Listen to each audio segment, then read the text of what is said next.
No dia 28 de fevereiro de 2026, os Estados Unidos e Israel lançaram uma ofensiva militar conjunta contra o Irã. Não era exercício, não era ameaça, era guerra. Estamos agora no 22º dia desse conflito.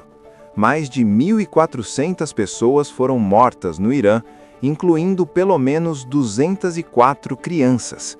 Mais de 18 mil civis estão feridos. O Estreito de Hormuz, por onde passa 20% de todo o petróleo do mundo, está praticamente fechado. O barril de petróleo chegou a $112. Mais de 3 mil navios estão parados no Golfo Pérsico, esperando uma resolução que ninguém sabe quando vai chegar. E o Brasil? Está sentindo tudo isso. Hoje você vai entender, sem torcida e sem militância, o que está acontecendo, quem são os lados, o que cada um quer de verdade e o que esse conflito significa para o seu bolso e para o futuro do mundo. Daqui a pouco eu te mostro o dado que a maioria das análises está ignorando. Por que o Trump, ao mesmo tempo em que fala em encerrar a guerra, está mandando mais fuzileiros navais para a região? Para entender o presente, você precisa entender 1979. Antes da Revolução Islâmica, o Irã era um aliado estratégico dos Estados Unidos.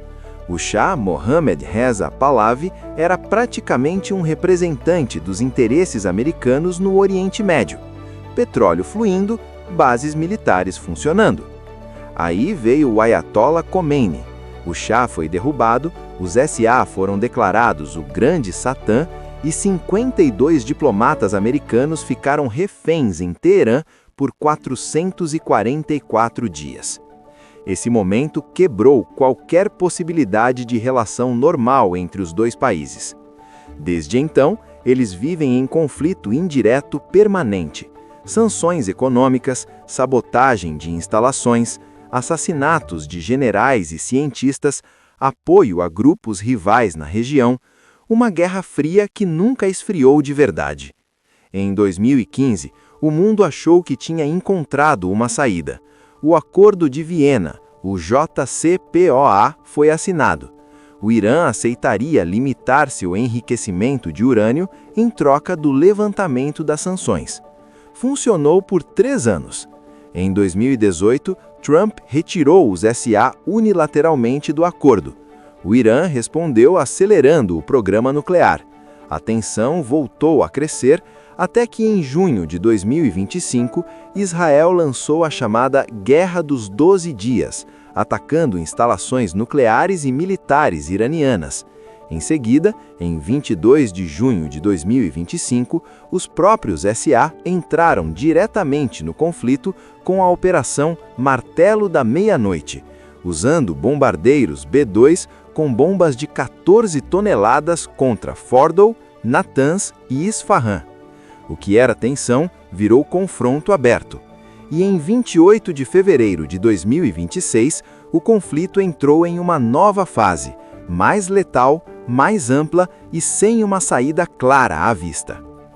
O que os Estados Unidos queriam com tudo isso? 3 objetivos, claros, estratégicos e pelo menos 2 deles estão sendo parcialmente atingidos. Primeiro, destruir o programa nuclear iraniano. Segundo, o próprio Trump, os ataques já eliminaram a capacidade do Irã de enriquecer urânio e de produzir mísseis balísticos. Netanyahu afirmou que o Irã não tem mais capacidade de enriquecer urânio. Essas afirmações ainda precisam de verificação independente. A AIEA ainda não teve acesso completo ao território, mas a infraestrutura nuclear iraniana foi severamente danificada. Segundo, degradar a capacidade militar do Irã na região. A marinha iraniana foi destruída, a força aérea dizimada, os sistemas de defesa antiaérea neutralizados. O general Ali Larijani, chefe do Conselho de Segurança Nacional do Irã e um dos homens mais poderosos do regime, foi assassinado em ataque israelense durante a semana. Terceiro, proteger o fluxo de petróleo pelo Estreito de Hormuz. É aqui que os SA estão falhando. O estreito continua praticamente fechado. A Organização Marítima Internacional declarou o nível de ameaça crítico em toda a região. Mais de 3.000 navios estão parados. O petróleo disparou e o próprio Trump teve que reverter sanções sobre o petróleo iraniano, o petróleo do país que ele está bombardeando, para tentar baixar o preço do combustível nos SA. Se você achou isso contraditório, não está errado. Agora, o lado iraniano. E aqui é onde a análise fica mais complexa. O Irã perdeu seu líder supremo. O Ayatollah Ali Khamenei foi morto nos primeiros dias do conflito. Seu filho, Mujtaba Khamenei, foi eleito novo líder supremo em 8 de março, uma transição de poder feita sob bombardeio, o que nunca havia acontecido na história da República Islâmica. E mesmo assim, o Irã não parou. Desde 28 de fevereiro, o país lançou mais de 500 mísseis balísticos e quase 1.000 drones. Já são 70 ondas de ataques contra Israel e bases americanas na região. Na semana passada, o Irã atacou a instalação de gás natural de Ras Laffan, no Catar, cortando 17% da produção de LNG de um país que abastece 20% do mercado mundial. Atacou refinarias em Israel, lançou 2 mísseis balísticos intercontinentais contra a base militar americana de Diego Garcia, no Oceano Índico, a 4.000 quilômetros do território iraniano. E ontem, um F-35 americano, um dos caças mais avançados do mundo, foi atingido por fogo iraniano e fez um pouso de emergência em base americana na região. O mesmo Trump que havia declarado que o Irã não tinha mais capacidade ofensiva. O regime está debilitado, mas está longe de estar derrotado. Por quê? Porque o Irã tem um objetivo que não depende de vencer militarmente: sobreviver politicamente. Cada dia que o regime resiste ao poderio americano e israelense é uma vitória narrativa. É o que mantém o novo líder Mujtaba Khamenei de pé e é o que alimenta o apoio interno ao regime, mesmo entre iranianos que o criticam. Mas o dado que está mudando tudo e que a maioria das análises está subestimando é o Estreito de Hormuz. Por esse corredor de 33 quilômetros de largura, passa 20% de todo o petróleo consumido no mundo, e ele está, na prática, fechado. 3.000 navios parados, 20.000 marinheiros presos no Golfo Pérsico. O preço do petróleo Brent chegou a $112. O Goldman Sachs prevê que os preços altos podem se estender até 2027. O Trump pediu que os aliados da OTAN ajudassem a proteger o estreito e os chamou de covardes quando eles hesitaram. O Reino Unido enviou planejadores militares. O Bahrein se juntou ao esforço. A ONU está tentando negociar um corredor humanitário para os marinheiros presos. E o Irã avisou que quem tentar reabrir o estreito pela força vai pagar um preço alto, e que os Emirados Árabes e o Bahrein, que cogitam participar da operação, serão os primeiros a sofrer. É uma situação de impasse, e cada dia que passa, mais cara fica para todo mundo. E o Brasil nisso tudo? O Brasil importa petróleo. Mesmo sendo um grande produtor, o país importa tipos específicos de petróleo e derivados.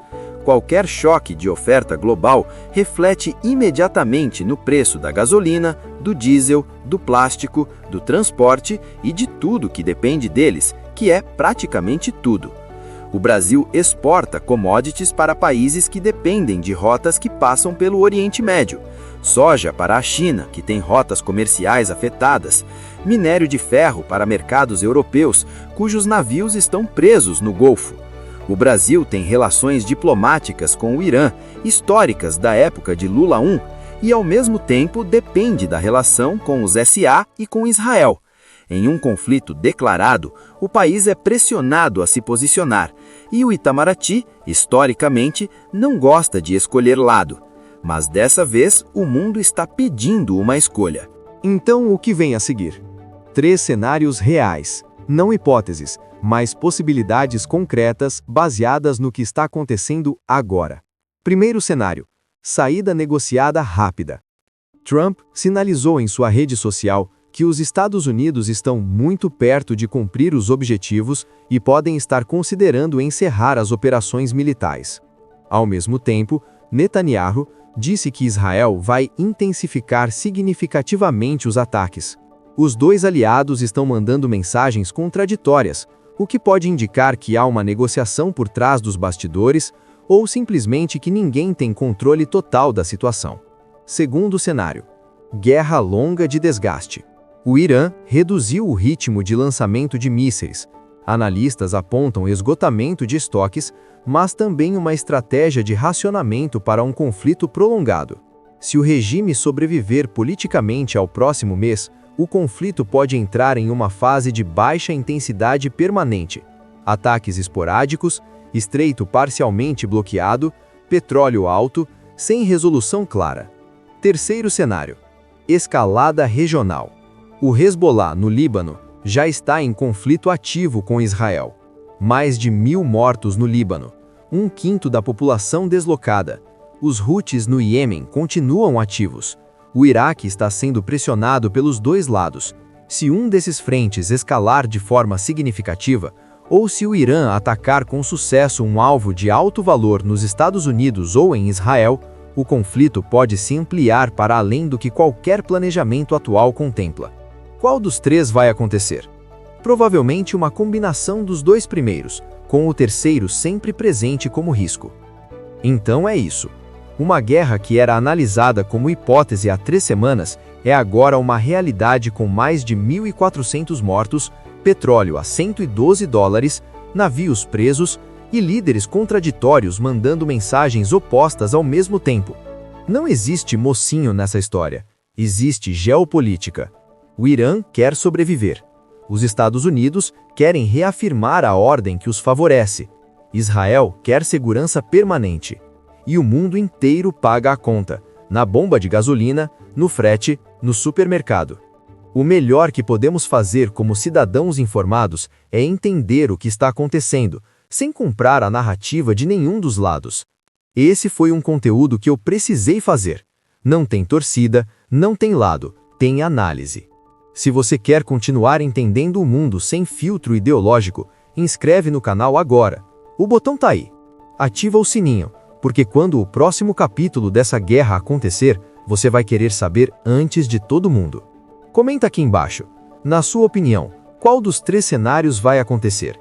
Acordo, escalada controlada ou guerra regional? Leio todos os comentários e respondo. Compartilha com alguém que precisa entender o que está acontecendo. Esse tipo de conteúdo cresce quando pessoas como você espalham. Até o próximo!